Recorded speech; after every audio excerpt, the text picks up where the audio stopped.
In this video, we're going to look a little closer at induced EMF, and we'll also start looking at the invention of the generator.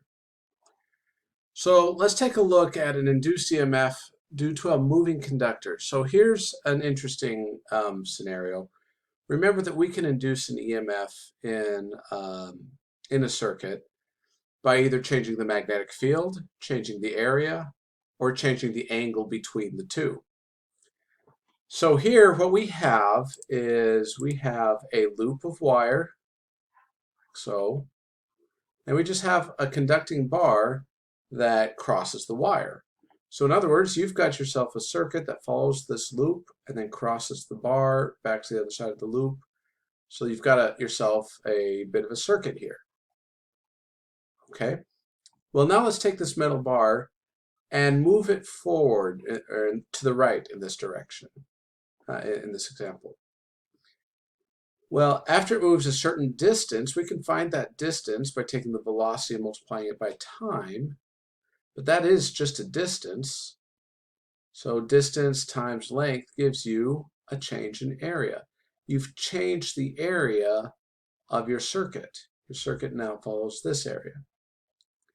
And so by doing that, you've changed the magnetic flux, which means you're going to induce an EMF, which is going to drive a current through the loop. Now we're going to do something a little unusual. We're going to take the loop away and just leave the bar.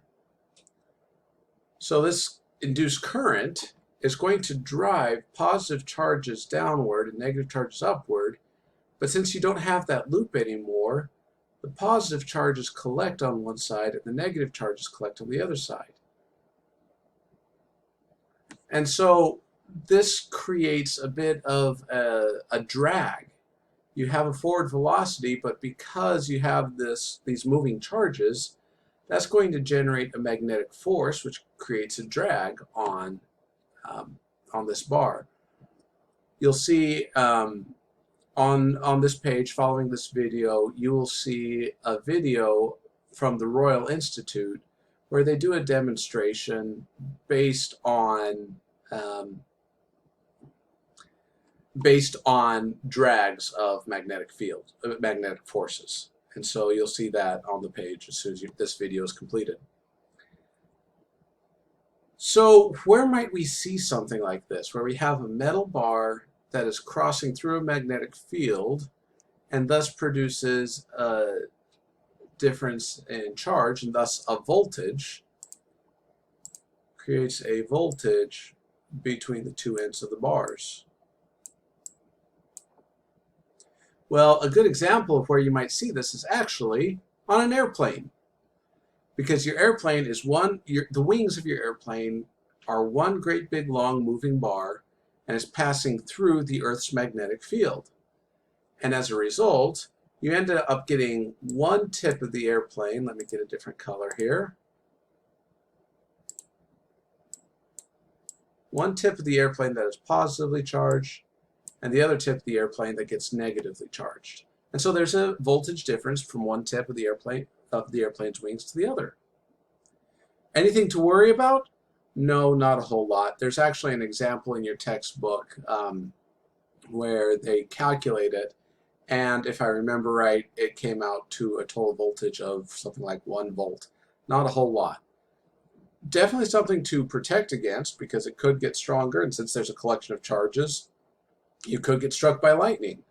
Airplanes, by the way, get struck by lightning all the time, so it's nothing to worry about, because the case of the airplane is metal, which means that it is a Faraday cage. Again, look back the previous lectures on what a Faraday cage is. Look in your textbook. Back in chapter 16, we talked about that. And so if lightning were to come and strike one end of the airplane, the current would come across and around and to the other end of the airplane and back out. And so everyone, all the people, all the equipment in the airplane are perfectly safe. And yes, airplanes do get struck by lightning and continue to fly as if nothing happened. There's nothing wrong. Okay, so let's take a look at the induced EMF in this situation. Remember that the induced EMF is related to the change in magnetic flux over the change in time, where the magnetic flux is the magnetic field times the area. In this case, it's the area that's changing, so this becomes magnetic field times the change in area over change in time. Well, how did we calculate area? Let me come back here. Remember that it was this distance, velocity times change in time, times the length or the width of these two bars. So it's V times delta T times L. Okay, so your change in area is going to be V times delta T times L. The length, the wingspan of your airplane or the length of your metal bar is not going to change, and the forward velocity we're trying to keep constant. And so it's just the change in time that's changed. It's just the time that's changing. But that cancels with the change in time in the denominator, and so we find that the induced EMF of a bar moving through a magnetic field would just be the strength of the magnetic field times the length of the bar times the velocity in which it's moving. Well, an airplane is one example. Here's another very practical example of where we might see this, and that is measuring blood flow. Here is a very simple device to measure the blood velocity through the different arteries, veins, capillaries of your body. You have, we'll say, an artery here with blood flowing in this direction. Well, blood has some ionized chemicals in it, for example, salt. Your body needs salt, and so you end up with sodium and chlorine ions, so they are electrically charged, passing through the arteries. Well, if you put a magnetic field through that artery, and that's going to induce an EMF in this direction. And so if you just put two plates on either side, it'll induce an EMF between those two plates, and thus you can find, you can measure the voltage between those two plates, and from that voltage, you know that the induced EMF is going to equal BLV. Just solve for the velocity of your blood, and you know how fast your blood flow is. Kind of an interesting little contraption. All right, so let's come back to Faraday's law on induced EMFs. Here's another way to talk about induced EMFs, and that is that a changing magnetic flux induces an electric field. We've talked about inducing EMFs, we've talked about inducing currents, but really the simplest and easiest way to say it is that a changing magnetic flux induces an electric field. It's just a very general way to state Faraday's law, and the good thing about this type of description is that when you have a changing magnetic flux, you will have an electric field. You may not have a current because you may not have electric charges or a circuit for charges to flow through, but you will always have this electric field when you have a changing magnetic flux. All right, let's shift gears now and let's talk about electric generators. Now, we have an electric motor, which is where we take electricity and convert that electrical energy into motion. A generator is the opposite. It transforms motion, mechanical energy, into electrical energy. It goes back, it just goes backward. What I have pictured here in this figure is an AC generator, an alternating current generator. You can look in your book for a DC generator, but I wanted to focus on the AC generator here. Now, notice how this works. Somehow you need to turn this axle, where there's a coil of wire stuck on this armature here. And so if you can somehow turn this axle, then this coil of wire is going to turn within the magnetic field. What's that going to do? Well, you can see here it's turning clockwise. That's going to decrease the magnetic flux because the angle between the magnetic field and the area vectors is increasing. right? Because remember your magnetic field, let me draw my magnetic field here. It's going to go from the North Pole to the South Pole, and your area vector is going to be perpendicular to your surface, the surface area A of your loop. And so as it turns, this angle is always changing, so your magnetic flux is always changing. At one point in time, your magnetic flux is increasing. At another point in time, like you see in this figure here, your magnetic flux is actually decreasing.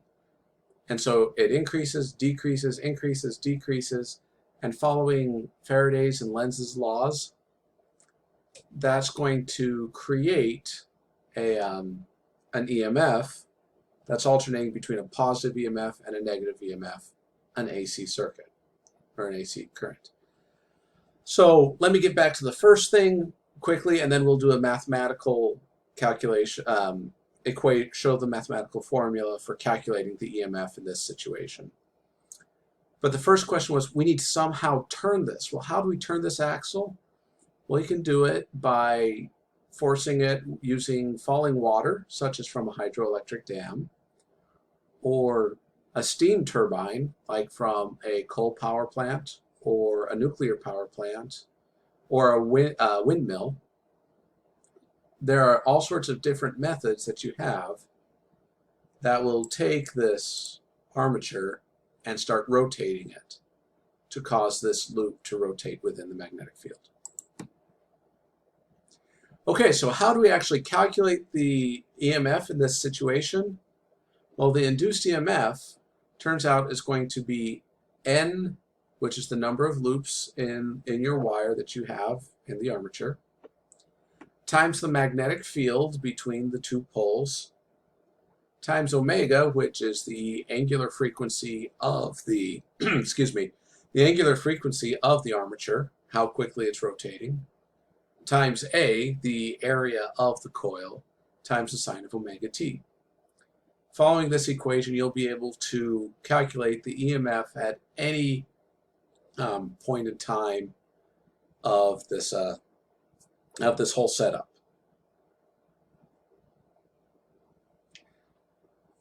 Now, let me talk about something called back EMF. Back EMF is kind of a nuisance, but not a nuisance at the same time. Basically, what's happening is if you induce a current, so for example, I put in a voltage of 120 volts, that induces a current that's going counterclockwise in the circuit. Well, as that current increases, so let's say that I have a switch here, I have a zero current, I turn on the switch, all of a sudden my current increases. Well, as my current increases, that generates a magnetic field, which in this case, since my current is going counterclockwise, my magnetic field would be out of the board. Since that's an increasing magnetic flux, that's going to induce an EMF that opposes the change. Thus, it's going to induce an EMF in the opposite direction. So I may have put in 120 volts in my circuit, but I have a back EMF or an induced EMF that opposes that of 108 volts. Now, in the next video, you'll see on Falcon Online, the one that I mentioned earlier, produced by the Royal Institute, what you're going to see is someone dropping a magnet, which you'll see just falling at 9.8 meters per second squared, and then he'll drop the magnet through a copper pipe, and you'll see that the magnet falls much more slowly. And let me explain briefly why. As you have an area of a magnetic field here and you have a metal disc that's rotating, you're going to create eddies because at any given point of this disc, you're going to have increasing magnetic fields and thus decreasing magnetic fields on the other side, which induces currents, which creates that back EMF, actually slows down your turning metal disc.